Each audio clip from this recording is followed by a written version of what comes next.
Thank the Force. We're back again Thursday night for Star Wars Newsnet Live. We have broken through the barrier to get here on this Thursday night for another Star Wars chat. I am thrilled to be here with you two. My name is Tyler. Welcome to Star Wars Newsnet Live. If this is your first time joining us for Star Wars Newsnet Live, we want to welcome you in. We will drop a link afterwards on YouTube. I will drop a link to our Discord server if you're interested in joining that to talk more about Skeleton Crew, about other Star Wars things that are happening. We're having a good time opening that up to the community. Luke, Nate, it's good to see you both here. Nate, I haven't seen you in a long time. Luke, Of course, I feel like it's been forever because we haven't talked Star Wars in like 2 weeks now because of the holidays that, we're here. So we pre-recorded some things and everything has been jumbled up. So it's really nice to be back and be getting back into a rhythm, talking Star Wars. And I just want to see, like, what are the general, like, vibes that you're, riding on right now? It doesn't have to be Star Wars, really. Just in life. Like, how are we vibing? Nate, how we feeling? Well, living in the Midwest, it's December, so we're all bringing out the winter coats and bringing out the boots and all this good stuff. So it's getting much colder, but we're tough. We'll get through. We always do. We got our little first snowfall a little bit, so just bracing for the season change. And I love this time of year, so I'm good. We have new Star Wars going as well. And so when it's cold like this, we just bundle up and watch Star Wars. We read Star Wars. We just do a whole lot of nothing on this time of year. So, so I had a student today that told me I was enlisting some help. It was a testing block. A few of my students finished up their quiz, pretty quickly for another class. We're just basically killing time while other students have to take tests in other rooms.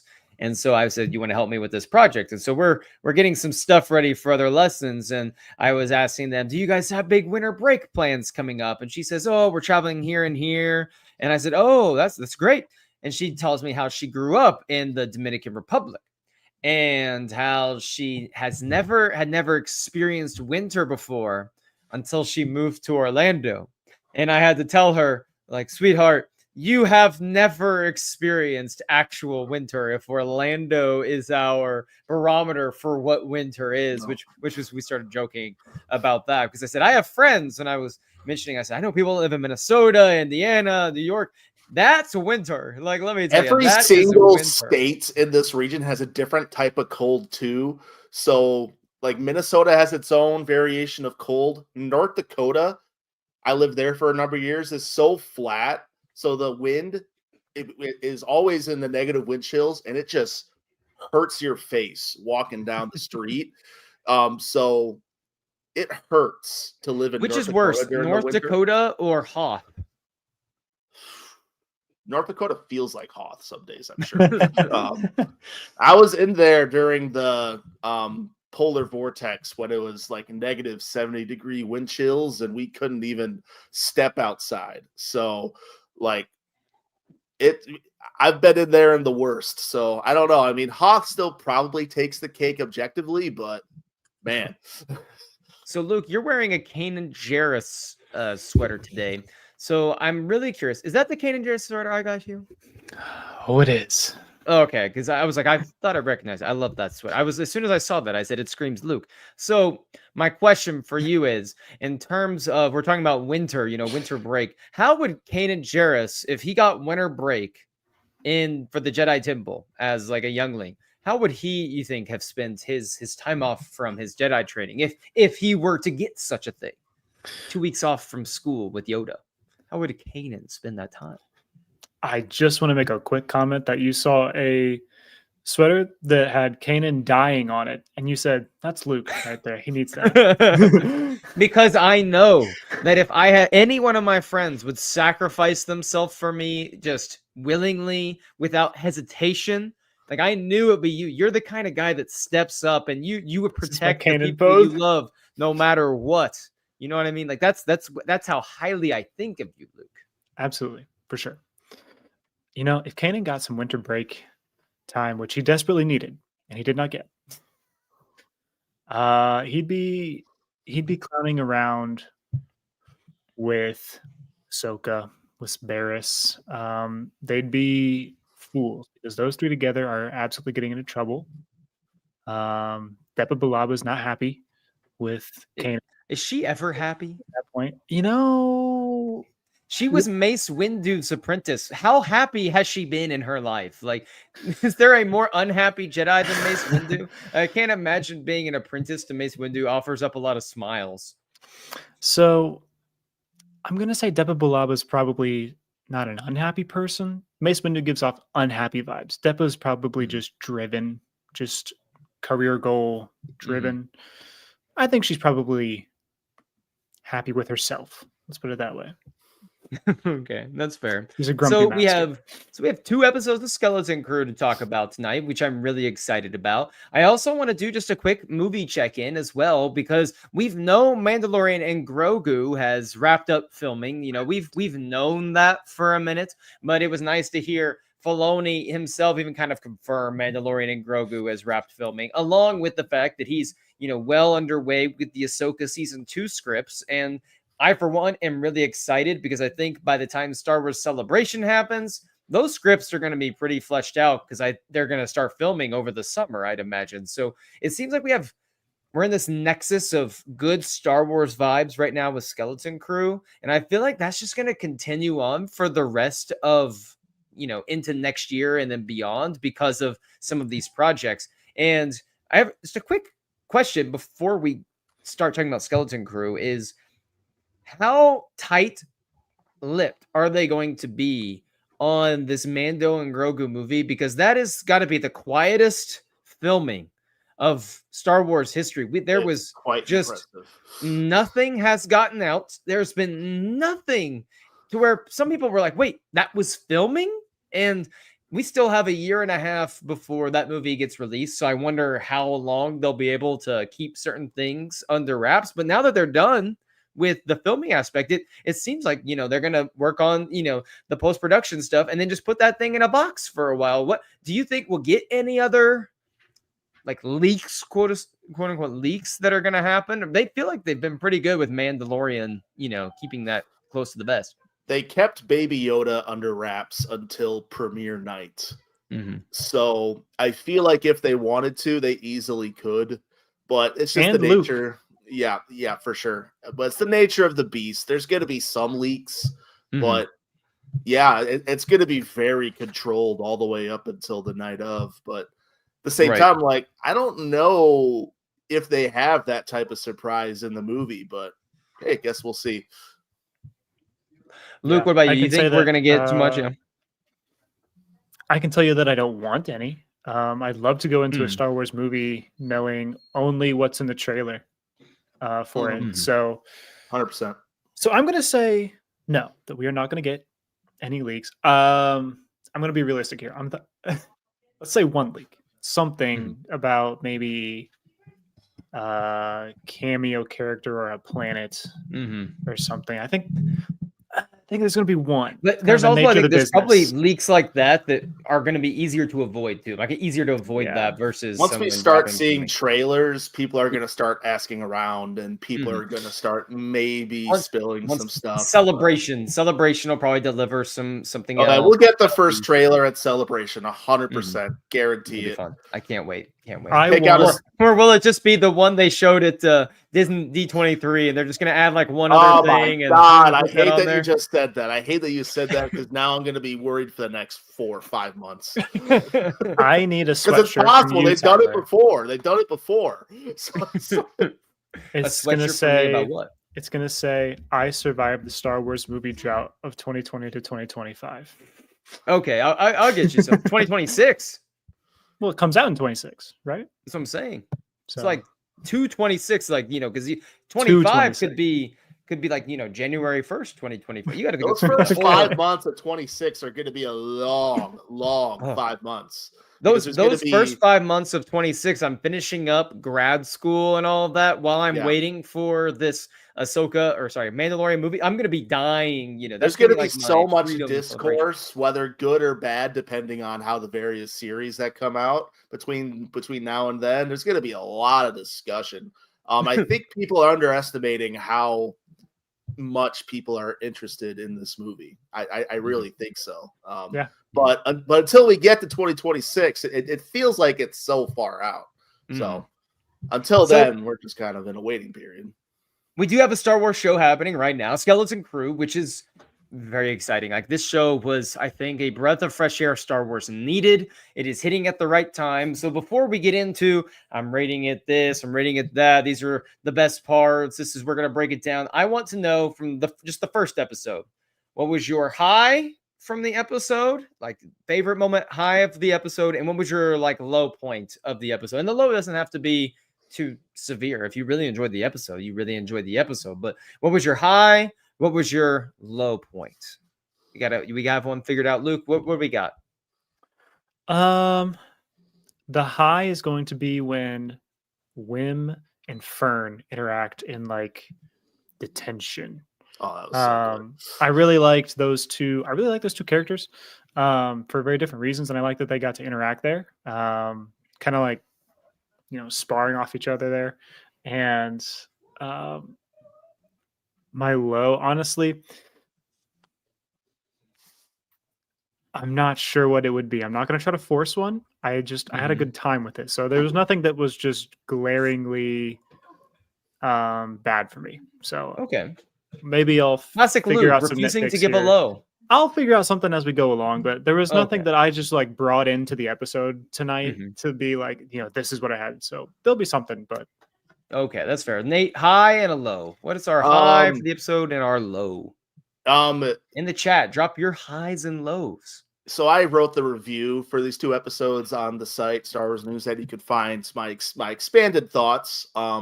There were elements that I left out of the review because it was like 3 a.m. when I was writing that thing and I wanted to go to bed. So I hope to get out the rest of those thoughts tonight. But for right now, I'm basically going to reiterate a couple points from that review to answer this question. My absolute highest high of episode 1 was pretty much every little tiny thing with Wim. That character I relate to on such a deep, deep level, all the way down to being made fun of for saying just some average everyday thing at school. Like, it's like, why am I getting made fun of for just saying what I want to do with my life? It's like, what's going on here? And then what you were just alluding to, Luke, with Fern, just being picked on by the girls for no reason other than I just exist. It's like, what are we doing here? Yeah. So, and my low, my low of the episode is related to that. Unfortunately, as much as I enjoyed how they presented the character, because another aspect of Wim is the single parent in the household and how much Wim doesn't really understand what his dad is doing for him in order to just live. I relate to that so hard now, understanding more of what my own mother had to go through to raise us. So that hit me on a really deep level as well. But as far as the actual character, and let's see, the actor's name, Tunde Adebimpe, I don't know how to pronounce it officially. I didn't quite buy his performance of the character in episode 1. It didn't feel quite as genuine. He was better in episode 2. So I'm hoping as the series go on, they give that character more to work with, because the bare bones of that character is really true to the experience of a single parent. So, and their relationship with their kid who doesn't quite understand what's going on with life. So yeah, that's kind of my overall thoughts on the high and low of episode 1. My high has to be, and it was such a toss up between the opening pirate scene, because I thought that was just so fun to open up with a fight scene for this show.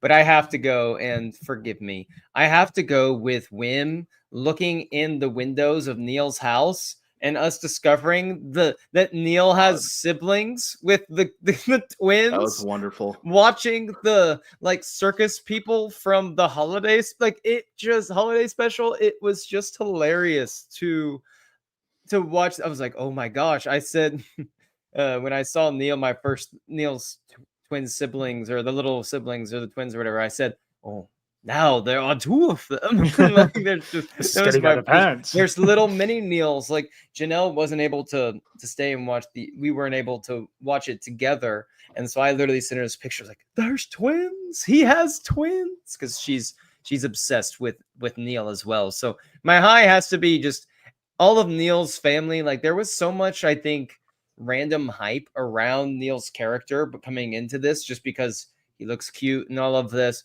But I think everything that it was justified based off these first 2 episodes with Neil and everything surrounding it. It was so justified.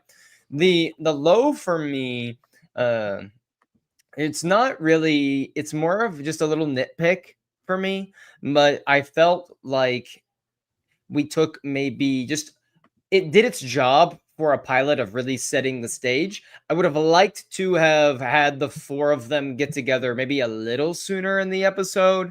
It felt like we took a little bit too long to kind of get to their adventure aspect, but at the the same way time, the episode 2 hits, so like it's because they're dropping them back to back was really nice, because going right into episode 2, it was so fast paced and jam packed. You kind of forget about that. But there was a moment, probably 30 minutes into the episode, where I was like, okay, like, can we get to this? They could have got to the point quicker. But that's a nitpick, because it does what it needs to do. Like, but it's also like they're setting up this as a classic boys versus girls thing. Like these two groups don't want to interact with each other, so that was kind of the whole point of all that. But they could have definitely sped things up a little bit in that regard. I can throw something in there too. I loved Brutus's entrance. He's awesome. But what were you saying, Luke? If I were to go, one thing that I wish was a little different, a little better, I feel like I know Wim, and I feel like I know Neil. I kind of feel like I know Fern. I don't feel like I know KB at all, really. So I just kind of wish maybe she got a little bit better. But I understand you got multiple characters going on here, so maybe her time is coming later. Yeah, for me, I just just wish I knew her better. Yeah, I read her character as the shyest in one of the groups. She's right. The shy so one. It does make sense. She only really opened up to Fern, her best friend. Yeah. She didn't really open up to anyone else. So as the series goes on, I agree. I hope there's more layers to that character that pops up. I felt, and Nate, something you wrote in your review really resonated with me. There was a lot of things that resonated with me. With about KB specifically, resonated with me was that she is the shyest one of the group. So it's very intentional that maybe she doesn't say much or come out of her shell at all around anyone besides Fern. And that over time, as she gets more comfortable with some of these people, she's going to start doing that a little bit more. She's going to trust different people and ultimately get to a place where maybe she steps up in a way that is unexpected. And a lot of the kids out there that maybe are going through similar things, where they're getting shy at school or shy making friends. I think those are going to hit later on, and those kids are going to be able to just recognize that and feel something. Just like I totally felt like Neil whenever Wim said, Ruma, like, you have never even talked to her. And he goes, I'm working up to it. I was like, this God. Everything with Wim, I resonated so hard with. There's so many girls that I had a crush on. If you're watching this, and if you feel like I had a crush on you, I probably did. I'm sorry, but I couldn't ever talk to you because I was scared. Luke, can you resonate with that, or were you the guy that you just did what you want? You were able to just communicate that so well. No, I have grown into my confidence. Honestly, when I was in school and when I was Neil's age, I was a lot like Neil. I couldn't talk to anyone. I was very awkward. I was also, I liked my school. I liked school, so I feel a lot like Neil, honestly. So let's get into. I want to get into more of what Nate was saying before about with Wim's character specifically, like being bullied a little bit about explaining what he wanted to do. And I thought that the important thing to point out in that scene was not only were there people in the class that were questioning what Wim was saying about being someone that helps protect people, but it was also the adults in the room too. And even or it's the droid like supervisors as well kind of shut him down. And as a teacher, you have kids that say, for instance, there's always those kids that are in 8th grade that say they're going to be the next Steph Curry or whatever. You have these dreams and you've watched them shoot a basketball and right away that the career path for the NBA is about as far away as can be for this child.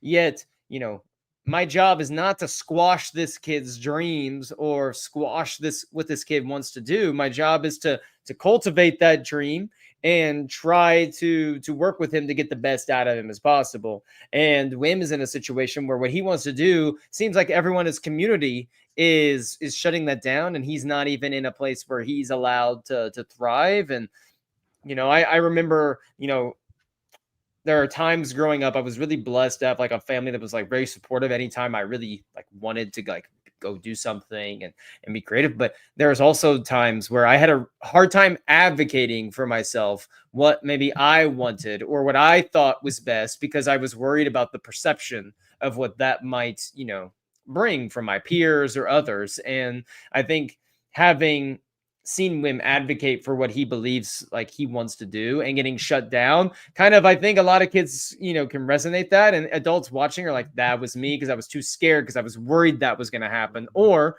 being the kid, like I think Nate, maybe you can hit on this more because I think you said you related to that specifically of I was the one that did say what they wanted to do and got shut down for it. And I think that them putting that out there with his character is going to be something that just helps a lot of people relate to him. Yeah, for sure. Yeah. I grew up a lot and I had thoughts and I would try to voice it, but just not having anyone to hear those thoughts and to hear what I want to say, that really sucked growing up. And on that level, I related to Wim, and even at home, he would talk to his dad. As I see Manslayer in the chat, his dad is like, even his own father's like, what? It's like, what are we doing here, son? Like, stop it with this. It's like, what are you talking about? Bedtime stories and all this stuff. And it sucks to see that, but man, it makes such a cool protagonist to see where his journey is going to take him, especially for all the kids that are going through a lot of the same stuff right now, because all four of these kids are going through all four of these kids are basically universal experiences of most children across all walks of life. I don't think there's one of these kids where there's a kid in the world that can relate to one of these four, and I think that's really cool.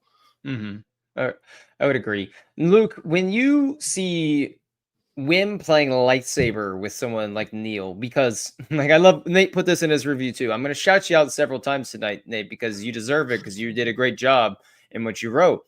It was, you don't just play lightsaber with anyone, like that's your best buds. So Luke, I'm very curious when you think about Wim reaching out to someone like Neil that is like polar opposites of him, but even though on the outside maybe they're polar opposites, there's so much about them that like you can see why they're drawn together and why they're so similar. So I'm curious, did you like relate to any aspect of that, like with Wim finding someone that was like opposite of you, or being able to kind of make friends with those people? And like also I want to know, did you play lightsaber growing up with people in your life? So yeah, this relationship between the two is very cool, very special. It's something that I wish I had more of as a child. I definitely had friends, but I wish I would have had someone as close as those two seem to be. And I think what's special about those two's friendship is that they are so different. And I think that actually makes it easier for them to be friends. Um, in my just like experience of life, I feel like sometimes people that I am like very closely wired with, I actually don't make friends with those people as closely as I want to.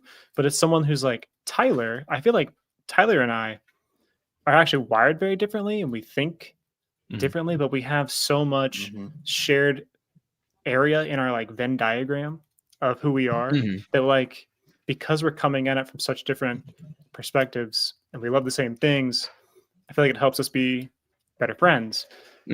So I feel like that's kind of what's going on with Wim and Neil. They're very different, but they have this shared interest, shared passion. And I think that works well for them. I think that helps them out. So it's just something I wish I had more as a kid, honestly. So my brother, I played some lightsaber with my brother. We had every hilt from the prequels and the originals. So yeah.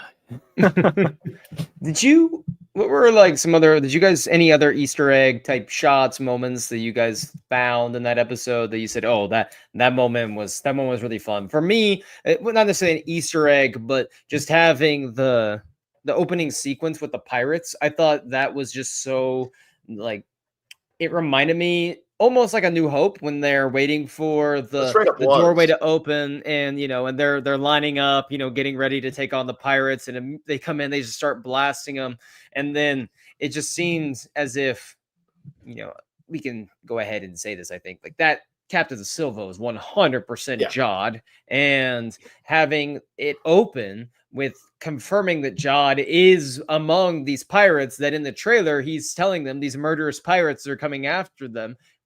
He was the leader of those murderous pirates not that long ago, and just opening with that, so we're aware kind of his history to some degree, I think is just really, really brilliant. But what did you guys, any like a moment that you just felt like, oh, that was really awesome? I really resonated with that, more so than just, we have our highs, but just some other little pockets here before we move on. It was going off what you were just talking about in that opening scene. It was a straight up rip off of A New Hope. I've seen comparisons of the dialogue and how it's incredibly similar to each other. I would have to look. I'd have to find a tweet about it that I saw, but it matched up the dialogue between that and A New Hope. And holy crap, the similarities are basically 1-to-1. It's crazy how they essentially recreated A New Hope and paid homage to that. Beyond that, I didn't really catch a whole lot. I've seen people talk about another George Lucas project, American Graffiti. There's a Back to the Future homage in there. There's, of course, Treasure Planet. I loved that growing up. Treasure Planet's fantastic. Of course, Goonies and E.T. and all these other things. But what I loved about it is it felt like none of it, and Stranger Things really struggled with this in the first season. It got better as the show goes on, but Skeleton Crew so far has been really good at not letting that define the show.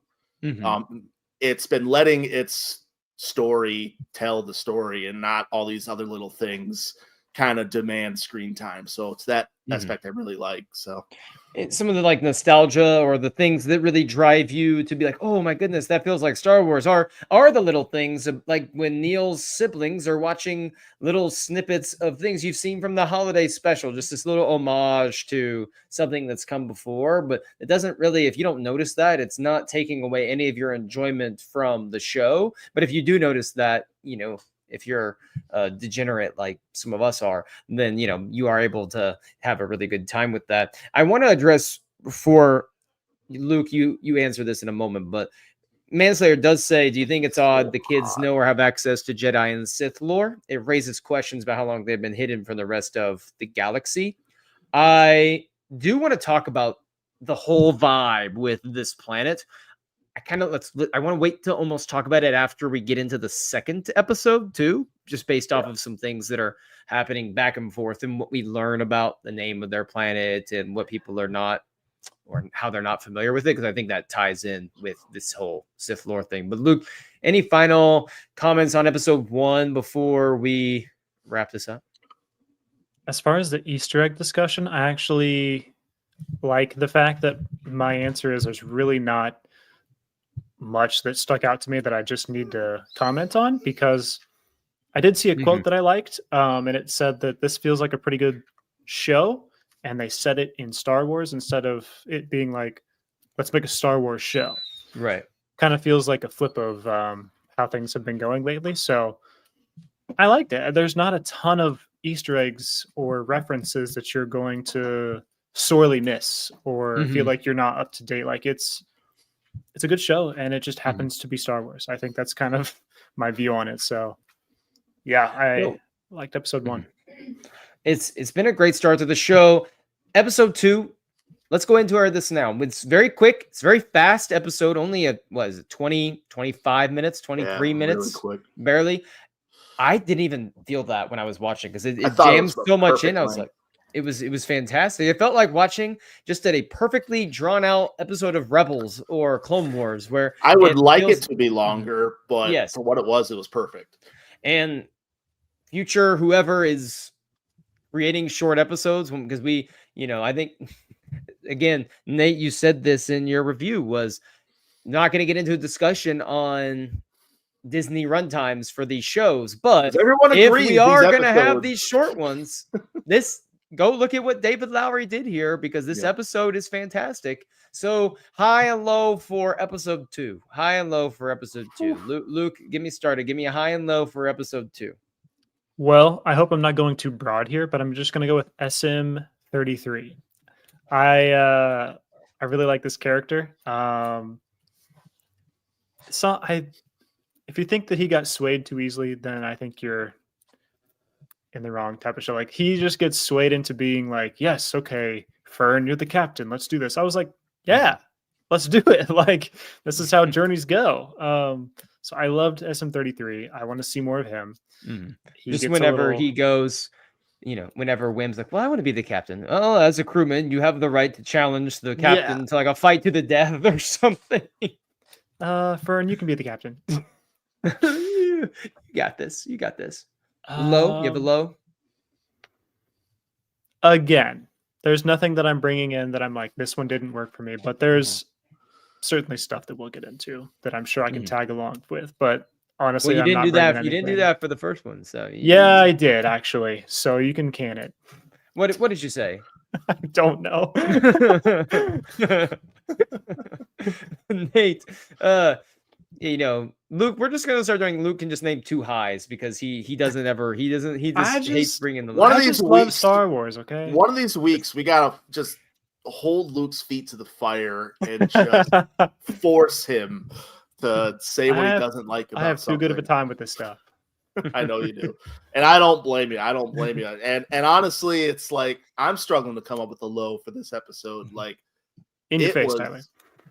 It was. I don't. I have one. I have one. Don't get me wrong, but from beginning to end, this episode had so much to love. And one of those elements that I didn't get a chance to talk much about in my review were the pirates and the vibe and Port Borgo and just how cool it was and how cool all the designs of all the aliens and stuff were. I can't remember the species name, Luke, I'm sure you do, but the wolf dude, like the SWNN. He is menacing. I don't know who voices him. It's a SWNN or a Defil. Yeah, but he's gonna be a scary dude. Brutus. Oh my god, Brutus. Like he's a top tier villain in waiting if they can really get into him. And Vane, I thought, was really cool to bring back after Mandalorian. I thought he added quite a bit to it as well. I loved spending time with these pirates. They're really cool, and I'm looking forward to having these guys play off these kids, because I thought they all really interacted together really well.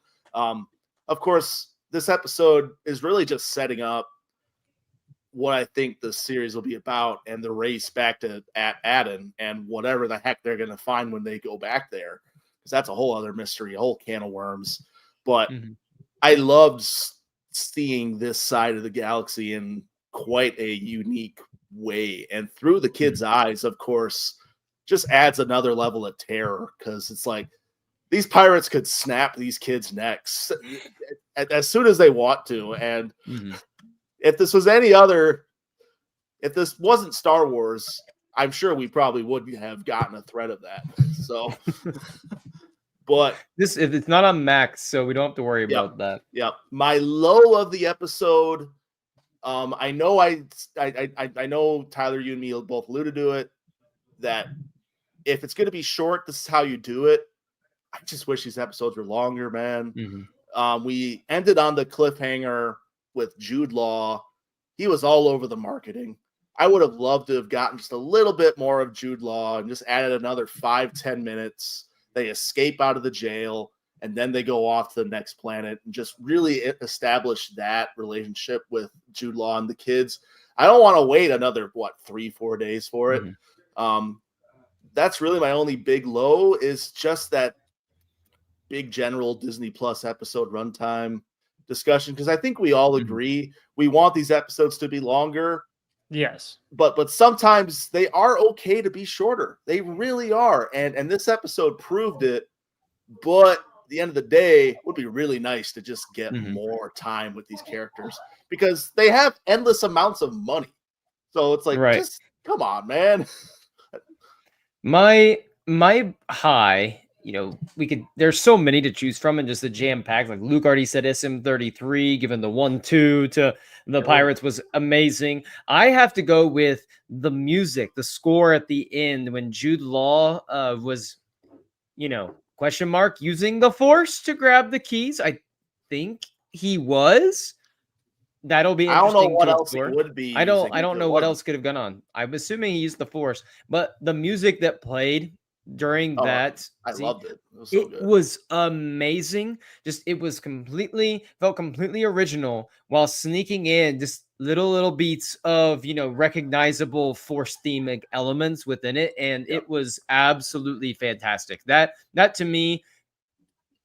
Because my low would definitely be that I wanted more Jude Law in the second episode. It felt like the first episode, he gets, sent off. He's no longer captain. He's been, they mutinied. Of course, we're all assuming it's him. We're all assuming it's him. And, I figured that the second episode would leave that, key scene where they get locked up.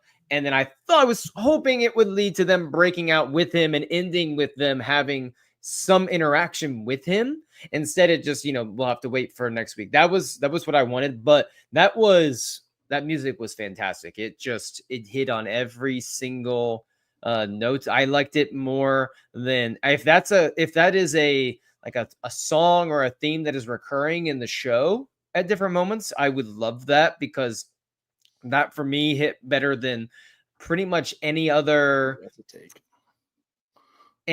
music for Disney Plus outside of some of the Andor sequences. I think are really awesome in Andor. The Mando theme is one that stands out, of course, but I don't think I love the Mando theme as much as more as it's kind of grown on me over time. Like every time I just hear the little or something, I just think, oh, that's our boy, he's coming in. It's more of just I feel good because I know Mando's gonna be there, versus I love that song or that piece. I love more. The whole piece. The whole piece is great to me. It is. I do get that. But this one hit really hard for me. So I would just kind of echo your low, Nate, is I wish we had a little bit more of Jude Law in this, because I think he's going to absolutely shine in this show next to these kids. I can't wait to watch the 5 of them. I can't wait for next week, man. I think it's going to be so much fun seeing the 5 of them interact. So before we get into At-Adin and the mystery behind At-Adin, I want to spend some time talking about what we think Jude Law's relationships with these kids are going to be, because I just have this really big feeling we are going to be so heartbroken at some point in this show when Wim finds out that Jude Law is not what he is saying to be, when Jod is not what he says to be, because I think Wim is just going to put this guy on such a high pedestal and is going to just not worship this character, but kid worship this character, because he thinks this is the Jedi that he's been reading about. He's going to idolize him. This is the guy that he's been wanting to go on an adventure with and become. He's going to worship him as more of a father than his actual father. It's going to be that type of thing. And he is going to just absolutely let him down and find out that Jod's been lying to him this whole time at some point. And And then I he's gonna am come not back, and it's ready. gonna be a happy ending. Yes, I agree. That's gonna happen. But we're gonna feel that, I think, the disappointment We when can it's trust gonna be so John. sad. God dang it! I'm in on trusting John. They're gonna be able to. It's not gonna be like Stranger Things where this guy, oh, he's a good guy, and then he's gonna come out and try to slaughter the children. It's not gonna be anything like that. No, I really think John's gonna turn out to do the Han Solo thing where he's gonna fly off thinking he's good, and then he's gonna turn around and be like, God damn it, I gotta go help him I blow love up the these Death Star. goddamn kids. I need to. God dang it!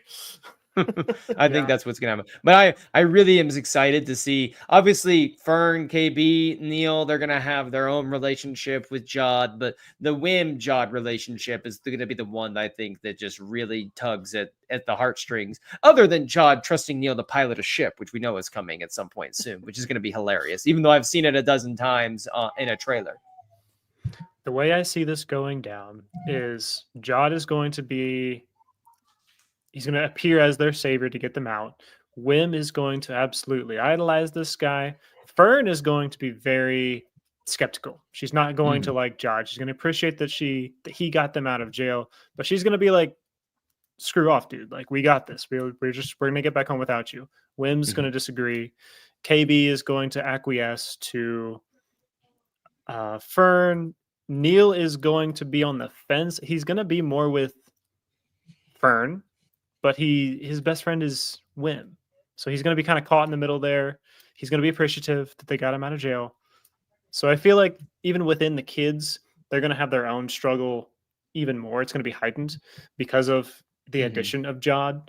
So I think it's going to be quite chaotic episode 3 of the melting pot of like all these characters clashing. And I think that's going to be a really cool thing to see pay dividends later of like they clash so much at the beginning, but now honestly they're working really well here in episode 7, and it's because of episode 3 where they were horrible together. So I think there's some good stuff that's going to cook here. So this is an interesting comment from Manslayer, which is, but do you think there is room for a not obvious ending for Jude Law's character, for Jod? What if he doesn't turn good at the end, or does it in a way that the kids are not aware of? Would it hurt the show? My personal thoughts is kids show, family show. This is going to have a happy ending, and Jod's going to have his happy moment with the kids. Now, it may not end with him staying on with them like on at Atten, and it's like this big happy family. It might be like, I'll see you later, kids, sort of thing.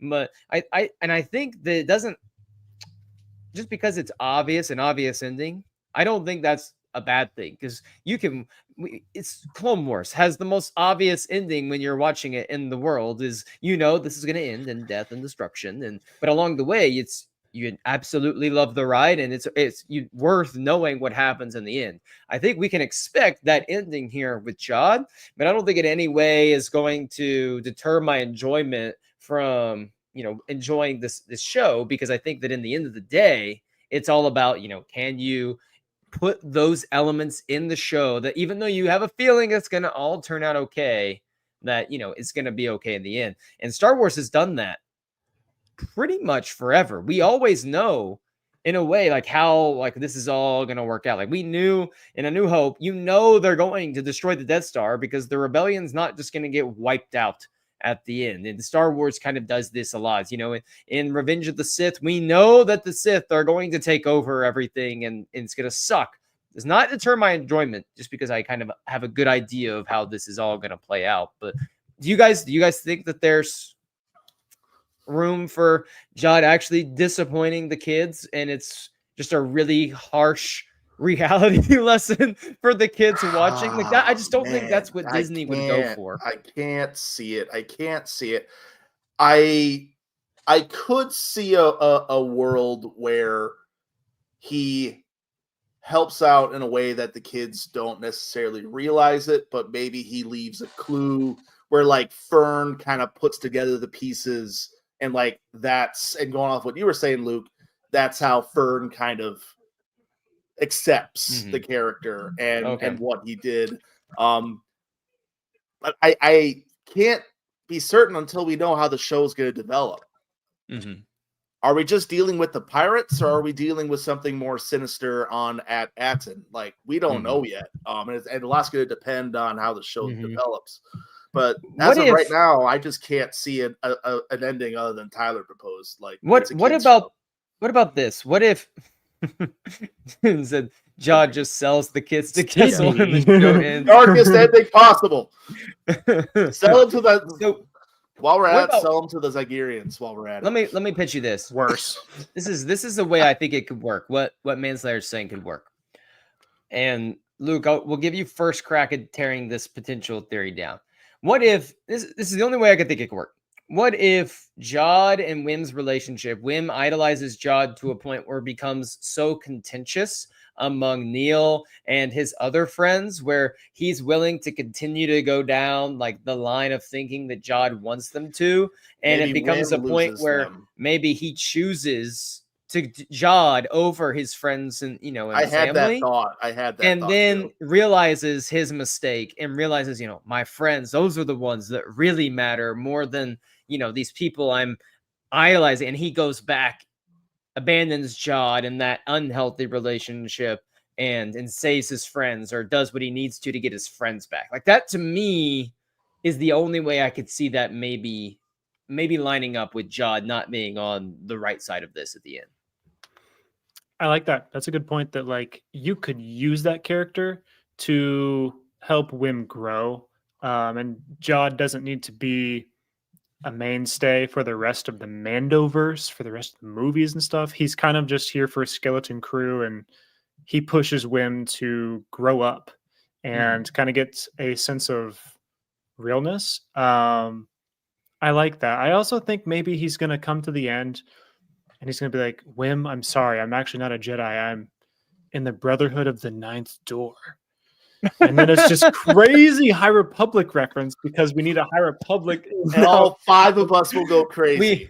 We have to hit every era. We have the Old Republic credits. We then hit the High Republic Brotherhood of the Ninth Door. I just had to. We have the references to the Empire and the opening crawl, because we are now moving beyond the Empire. We have the New Republic here. We're getting every single era of Star Wars telling involved in this project. Even the holiday special has made it. So that's where we get our original trilogy content. We even got legends in this thing, dang it. So let's move on, because Manslayer brought up a point earlier about, how does this kid Wim have, access to the Jedi lore? How secluded are they on this planet? Let's go ahead. Let's get into Atten theories, Atten breakdowns, and Sydney mentioned this in our Discord chat, was how strong of the vibes were from The Giver, if you've read, that book. And obviously that definitely, like, as soon as she said that, I was like, yep, went straight there. What a great reference. I want to read the book again, to be honest. It honestly, it made me consider, so long since I've read The Giver. I was like, are we going to read this next semester? Is this like a book we're going to Lord knows I'm not watching the movie. Lord knows I'm not watching the movie. What? So do we have, how bad are the vibes? Like, I am so creeped out by this place that suppresses basically what all these kids want to do, making them take a test when they're in middle school that determines the rest of their life. But also, what the hell? They have Old Republic credits are lunch money at school. Like, what is, and they're also having Carrie Condon's character, Farah, I think is her name, is clearly they know about the New Republic. She's wearing New Republic attire. I have no idea what to make of this necessarily. So I'm really curious what you guys are thinking about this, the weird vibes we're getting from this place. Like, what is at Atten? Like, what is this place at its core? I don't think I caught the fact that she's wearing New Republic attire. I wasn't sure if they actually knew about the New Republic. I was under the assumption, and again, complete assumption, that like this place had been cut off for the rest of the galaxy, maybe purposely. A lot of people are going with, yeah, it's hard to say, for like thousands of years. The reason I say New Republic attire is I think had a Republic. There was like some sort of Republic sigil or symbol on her cloak, but she was wearing the white with the blue cape, and it's those white and blue. It was the colors we've been seeing from all the New Republic stuff since we've started this era of storytelling in Disney Plus. So that's why it made me go, okay, we're isolated, secluded, but we're also using Old Republic money, and also we have some level of access to knowing what's going on in the galaxy with the New Yeah, Republic like and this weird barrier. Wasn't one of Wim's like little like holograms thing a little thing of like the Rancor and Luke? It kind of had that vibe. So like, how much do they really know of what's going on, of things that are going on? I think the key is Undersecretary Fair is calling it the Republic. Like, what Republic? Is it the New Republic? Is it the Republic they're trying to hide on at Atten? Like, I don't think they ever said what exactly is going on. And if I'm wrong, right? But like, we just don't know at this point. But the barrier definitely makes it seem like they've been secluded and like no one really understands what's happening out in the galaxy because something on that Atten wants to keep information in. And obviously there was that pirate that called it the place of the lost planet of eternal treasure or something. So what's this treasure? I mean, the droids talked about a supervisor. Who's the supervisor? Are they the big bad of the show? Like, what's going on here? So it's all very fascinating. To the point where they know about hyperspace. They know about hyperspace travel. They know about these things. But what's even this ship that got on the planet that can go through the barrier at will? Like what's this ship, the Onyx Cinder? Like, what's up with that ship that it can just waltz through this thing? But then they even when they were seeing the stars for the first time and they had no idea for a minute what it was they were experiencing, it made me think that even if they've never been to space before because of this barrier, they haven't seen like pictures or the videos at school of what space looks like. If they know about hyperspace, like it was so foreign to them, the idea of seeing space, like it's so interesting, the dynamic that is being played where we know what hyperspace is. We know the interstellar travel does happen, but we also have no idea what any of those things are like because you get here, you go in your career, and only the droids are the people that protect everyone. Everyone else just kind of falls in line. Luke, do you have any? If there was anyone to have a theory on this, I would bet that it would be you. Unfortunately, our friend Casey's not available for comment right now, but we'll settle for yours. Well, his would be that somehow the acolytes of the beyond are controlling the planet. But, gosh, I feel like the barrier, with it being something that is, it feels like an intentional tool. Like this is not just like a natural, like, well, the clouds are always just so thick around this planet that like you just can't ever see space. I don't think, and maybe we're being too nitpicky or like too nitty gritty with this, but like I feel like that's not an excuse to not know what stars are. Like if that was simply all it was, is just a natural phenomenon going on, you would still absolutely know what stars are, and you would know all these things that these kids have actually had information repressed from them and kept from them. So I do think there is something more sinister, more controlling here. It feels like a 1984 George Orwell kind of thing where like there is an agency purposely keeping information or purposely controlling the flow of information that gets to the planet, that gets out of the planet, both.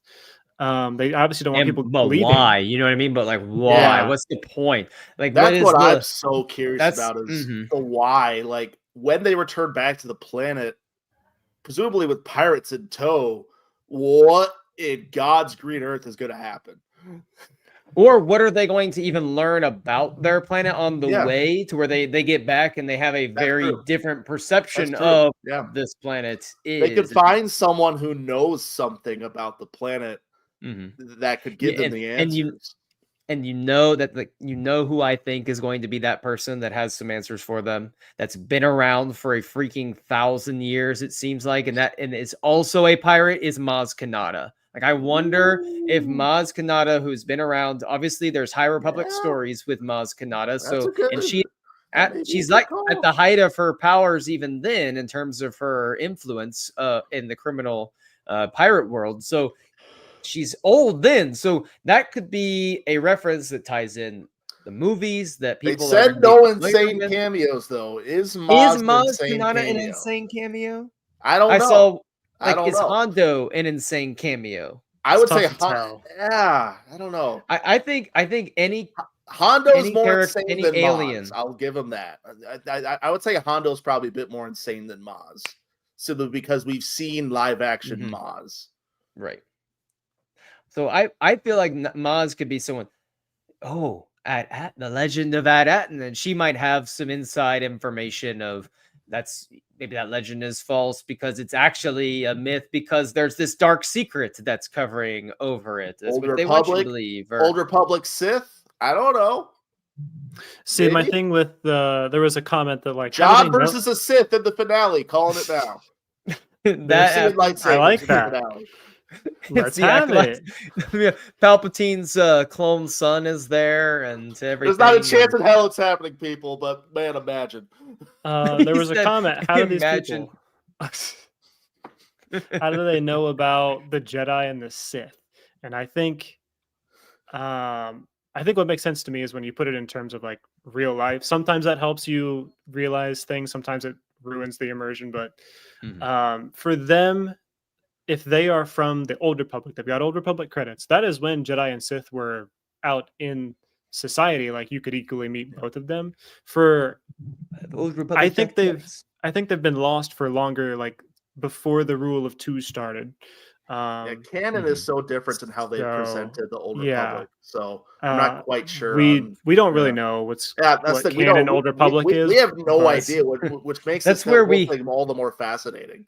But that's where we get into the yeah. nitty gritty of High Republic, where they're charting out. It seems like they're just now charting out these hyper lanes in the Outer Rim, and they're getting to know these places for the first time. So Old Republic, to me, feels like it takes a long time to get to different places, and so it's very possible if this is from that time and it got separated then, that because it takes so long for them to chart these lanes, it could truly be lost. And I still love the idea that in Star Wars in 2024, we can have a show where there is still sectors of this galaxy that have been unexplored still. Like we don't just have every corner of this galaxy mapped out because we've introduced new galaxies with Ahsoka. It feels like we have all this canon content of all these things with books, even Thrawn going to the, the unknown, regions and things like that. It's nice to maybe have this little story about, something new that's still been unexplored, because I think that's going to spark excitement for other Star Wars projects to let people still take risks in the galaxy, because it's okay that we don't know everything about all the places that exist here yet. Yes. Yeah, we just don't know enough to say one way or the other. I see Manslayer saying in the chat, they'd be known to the Empire or the New Republic. We haven't seen anyone officially from the New Republic outside of At-Atten yet in the show. So we don't know their perspective on this whole thing. All we know is what the pirates think of At-Atten, and they know nothing. So we just don't know at this point. That's when we'll get that probably get that Carson Teva, moment where he comes in. Carson Teva is not an insane cameo, so it's very possible he shows up. Yes, and that's when here's the thing. I think they're full of crap because Mando is showing up in episode 6. 100% showing up. That's an insane cameo. Yeah. But is that actually, I don't know, is that insane? Because it makes sense for Mando to be in the show, but he's also probably the most popular. For what purpose? Kids are in a bind, and he's working with the New Republic now. They're to thwart pirates with Carson Teva and his crew, and he gets called in, and that's been my theory for the last million years. And it's a kid show, and probably the most popular character amongst kids right now is Baby Yoda, is Grogu. And it's always possible. And I said episode 6 just because that's the Bryce Dallas Howard episode, and she's obviously done a lot of Grogu and Mando in the past. She did she did the Mando episode in Boba Fett, so it's possible. It's possible. I really don't want to see him though in this show, unless he's absolutely necessary. But we shall see. I would love I would love it if it was like we just happened to cross paths sort of thing, like they're trying to take down some pirates because there's the aftermath of Vane from what happened there. There is a and he's connection trying to there. take him out, There is a something like that. connection. There is a connection. he Maybe just helps get in him the out of the bind. downtime, Vane went back to Navarro and took out Grief Karga, and we hear that because, of course, Carl Weathers unfortunately passed. Maybe they could tie that together, maybe in this show. I don't know. That's just a random thought I just had. And somehow that gets us Axe Woves right back in the story. Let's go. For Mandalore! Oh, this is gonna be Book of Boba Fett 2 all over again. Actually, we have 2 episodes. Episodes 6 and 7 are just with God. Mando going back with Mando, and he's like just training Grogu and Mando things randomly, and they then take he gets Neil a call. with him, and we do the Neil versus Grogu bit that Oscar proposes. And then Just to give us he's just something. training Grogu, and then he gets a call about some pirates that are causing some problems in this Outer Rim spot. He's like, "All right, Grogu, let's go take this out, kid." And then it goes back to the kids, and it's like we just have this whole situation again where Dave Filoni gets on. He's like, "So really, this was Skeleton Crew is actually Mandalorian season 3.5 to get you ready for the Mandalorian and Grogu 3.75. The thing is that they would pass it off as that, and us suckers would all buy it and be okay with it for a week. Meanwhile, it makes this potentially really great show suffer as a result. we would. We'd be like, "Yes, Mando," and then like 30 minutes after the episode we're going, we're like, "Wait, was that a good idea?" Probably not. It's a good idea. Oh my goodness. So Neil versus Grogu. Can you imagine Neil's just like looking around like that while Grogu's doing these unnecessary flips just all around him? Manslayer's comment. My clones at Atten.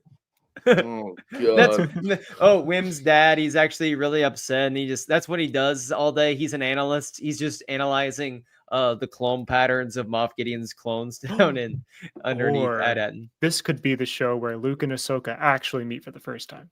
They do a flashback. they meet on Atten. This show's gonna be so good. This is we actually join back up with Keller and Beck, and the next chapter of him and Grogu as they go off into it's a bit of a retcon, and we Luke see and Jod Ben in Solo. Order 66. Luke and Ben Solo show up at the very end, and they find the clones, but it's actually Snoke clones or whatever. And if there's still Jedi lore on Snoke, Atten, Luke could be a very interesting, insane cameo that they could. And that's Ben Solo meets Supreme Leader Snoke for the first time on Atten, and that's how which is actually the Amaxine station. What if Snoke is the supervisor on Atten? Snoke is it's Hux. It's Hux. Brendel Hux? Brendel Hux, maybe. Yes. The shadow. This is how we get Sloane. This is how we get Admiral Sloane, guys. Trust. God. This is how we win. This is devolved into chaos. Anyway, the last that's 3 the minutes thing is we have no idea, and the thing is, all of these theories, there is a shred of reality that they could come true because we know nothing, and I really enjoy not knowing what's going to happen. In this I show love right it now. so much too. I love theorizing about Star Wars again, and a lot of these shows that we've had really haven't given us that opportunity. Even with the Acolyte, we were just trying to justify some of the decisions they made, a lot of the series, before even talking about the show. So it's nice to enjoy something and get to just love talking about it. Jod is a Knight of Ren. Jod's the leader of the Knights of Ren. So Sydney says we need to go to bed. Little does she know that Luke and I are recording the Timeline show at 11 o'clock p.m. Eastern time tonight. So you can imagine how out of You're going to want to tune in for that. We're going to be talking about Joss and Arden, or Joss and Pika Arden, and somehow that's going to turn into our Joss and Arden are the greatest characters in High Republic history. But at this moment in time, we have a few more days before we get another episode of Skeleton Crew. I believe Lowry is directing the next one as well, right? Yep. So another David Lowry episode. Yep, David Lowry. As far as I can remember, he's getting the next one too. So. Do we know the runtime yet for this one? Has that been leaked out? I think I think according to the leakers, I think they've said around 35 to 40 minutes. So it's a healthy Okay. length. Okay. So it's a length. Okay. healthy Disney Plus length. It's not a Yes. good premium streaming service length, but it's a good solid little. But we're not going to get into that. So, you guys, thank you all for hopping in tonight. Appreciate everyone in the chat having a good time as always. Any final words? Anything you want to leave everyone with this week before we make our way into the future? Luke, anything you'd like to leave everyone with? The thing I'll leave you with is that Skeleton Crew has indeed, we were hoping it would be a palate cleanser. I think it's been a palate cleanser these first 2 episodes. It feels like it's fresh, light, and it makes me want more. So, wow, that's Oscar Tecolote. You have done it again, my friends. It's possible. It's possible. She could still It's be working. alive. It's working. Nate, anything you want to leave us with? Just gonna drop the Discord invite a few more times in chat. Join us on the community to continue to talk Star Wars with us, and all kinds of other good stuff. Video games. Jay is really trying to get video game chats going quite a bit, but we're also books and comics and all kinds of other Star Wars goodness. I love the books and comics channels. Oh, it's great. It's great. We're having fun in there. Mhm. Educating folks on the beauty of Baylor Valance and how Oh, I know. and how Star Wars didn't copy Terminator. Terminator copied Star Wars. So suck it, James Cameron. But other than that, as always, get all your news on StarWarsNewsNet.com. I check out my review for the Skeleton Crew premiere, as well as my review for Star Wars Beastery sitting right behind me. Another lovely book for potential holiday shopping. Just a beautiful book. As always, and again, join our Discord, check out the site, all that good stuff. This was a fun episode. We talked about palate cleanser. I think this is right now, obviously it's early on, is going to exceed everything we thought from this show. Like those first 2 episodes, in terms of how they were, it seems how they were received, reviewed. It feels like this. It feels so Star Wars in the sense of we have the aliens, you have the wonder, you have the fantasy elements. And I think it's really going to serve as possibly when we look back on this show, and there's a lot of show left. This could obviously change.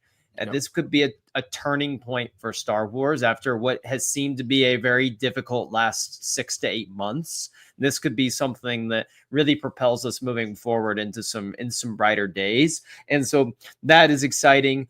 Make sure everyone, please go. Also, SM33 is going to be goated by the end of this show. I am absolutely saying that. Check out the Timeline show on Saturdays. Luke and I will be back. We took a week off last week for some holidays. We'll be back with the Timeline show this week talking about Starlight Stories. And then we're going to jump into season 2 of Young Jedi Adventures to get back with our good friends Kylis and Nubs for a little while for season 2.